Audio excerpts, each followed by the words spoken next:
Salve, salam jumpa kembali dengan saya Romo Adnan dalam permenungan kita pagi ini. Salam sejahtera untuk kita sekalian. Semoga Bapak Ibu Saudara-saudari dalam keadaan sehat walafiat. Mari kita masuk dalam permenungan kita pagi ini. Permenungan kita pagi ini diambil dari Injil Yohanes bab 6 ayat 41 sampai 51.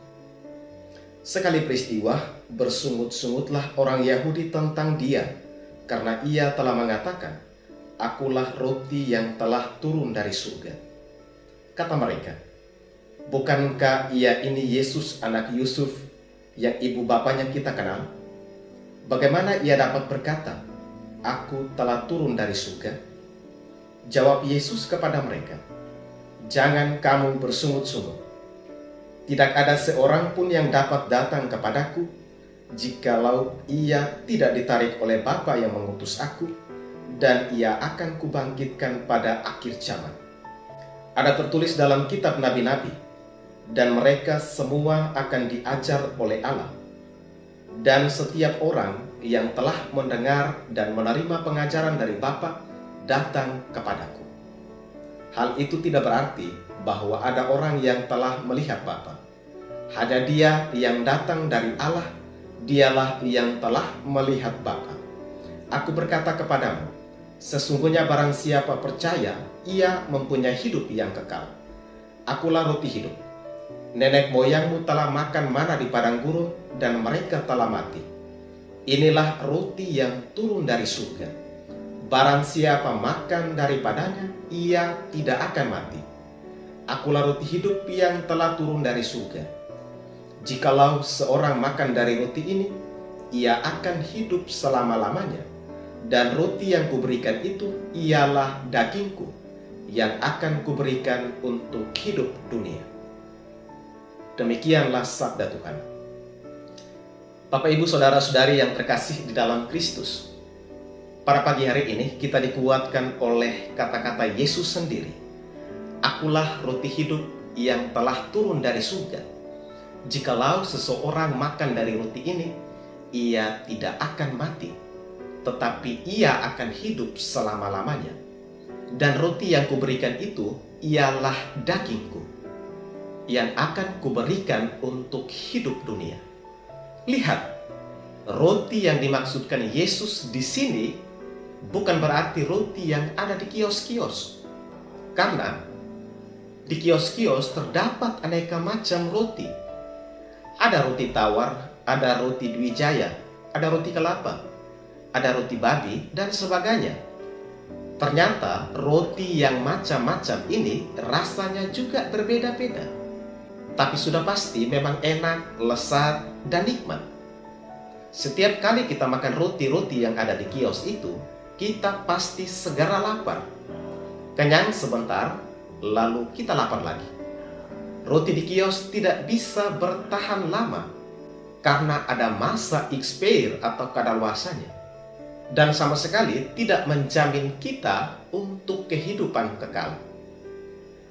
Lalu roti mana yang menjamin kita untuk kehidupan kekal? Atau roti mana yang memberikan kita kehidupan kekal?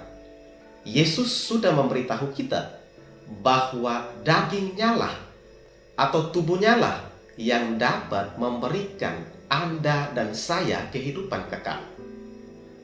Bapak Ibu Saudara-saudariku yang terkasih, lihat, yang diomongkan Tuhan Yesus dalam Injil pada hari ini adalah tentang Ekaristi.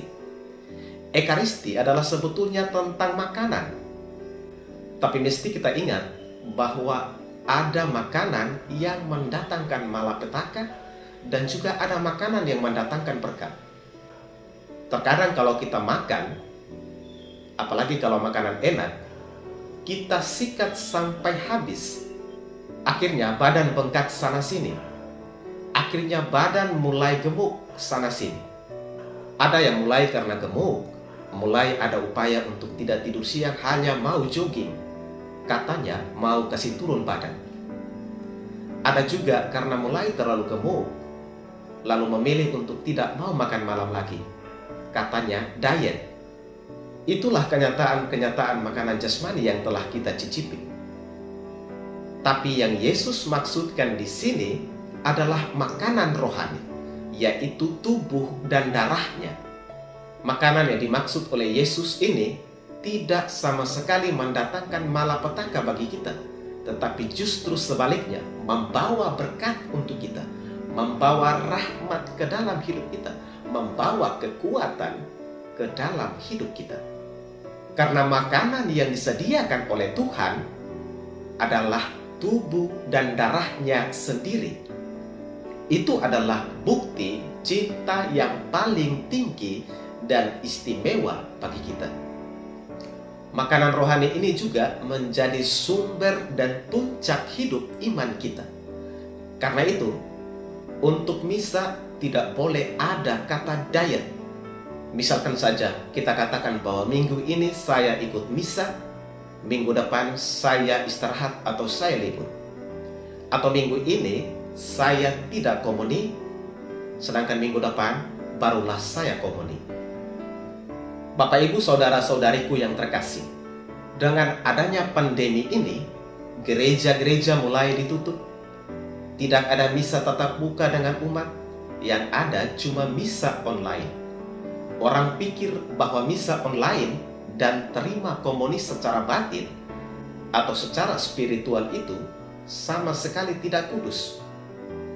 Siapa yang bilang misa online atau terima komuni secara batin atau spiritual tidak menguduskan? Komuni secara batin atau komuni secara spiritual pun menguduskan kita. Lihat, Santo Paulus dari Tebes yang hidup abad ketiga, untuk menghindari penganiayaan dari Kekaisaran Romawi, dia harus mengasingkan dirinya ke padang gurun selama 90 tahun. Sudah pasti selama 90 tahun terakhir hidupnya, dia tidak bisa menerima komuni secara langsung, tapi hanya menerima secara rohani, menerima secara batin, menerima secara spiritual. Maka hal ini menjadi pelajaran penting bagi kita, bahwa menerima komuni secara rohani atau secara batin, jika situasi menuntut kita untuk demikian, tidak menghalangi kita untuk meraih kekudusan, tidak menghalangi kita untuk mencapai kekudusan. Ingat, hanya ada dua pilihan menerima sakramen Maha Kudus, yakni menerima dengan cara yang layak atau menerimanya secara spiritual, menerimanya secara batin, menerimanya secara rohani. Bapak Ibu saudara-saudariku yang terkasih, adanya pandemi ini membuat banyak orang semakin putus asa. Ada yang kecewa, ada yang patah semangat, atau berusaha untuk mengembalikan semua ini pada Tuhan. Lihat, Nabi Elia juga mengalami hal yang sama. Dia pun putus asa, dia pun kecewa, dia pun patah semangat. Dia pun berusaha mau mengembalikan semuanya pada Tuhan. Tetapi apa yang terjadi? Ketika Tuhan bertindak, maka Elia kembali sadar akan tugas perutusannya. Tidak ada kata lain, harus berjuang karena Allah menyertai selalu. Mungkin ada di antara kita yang berpikir bahwa dengan adanya pandemi ini, orang kecil mau makan dari mana? Kita mesti ingat, kalau Tuhan yang sudah menciptakan manusia, tidak mungkin Dia akan menyengsarakan manusia.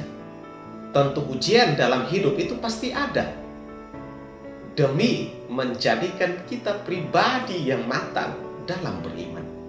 Satu hal yang pasti, Tuhan selalu mencukupi kebutuhan manusia dengan cara Tuhan sendiri, dan bahkan dengan cara dan bentuk yang tak terduga. Tetaplah percaya pada Tuhan yang Anda imani, karena Dia tidak akan pernah mengecewakan Anda. Amin. Selamat pagi, selamat hari Minggu. Tuhan memberkatimu sekalian.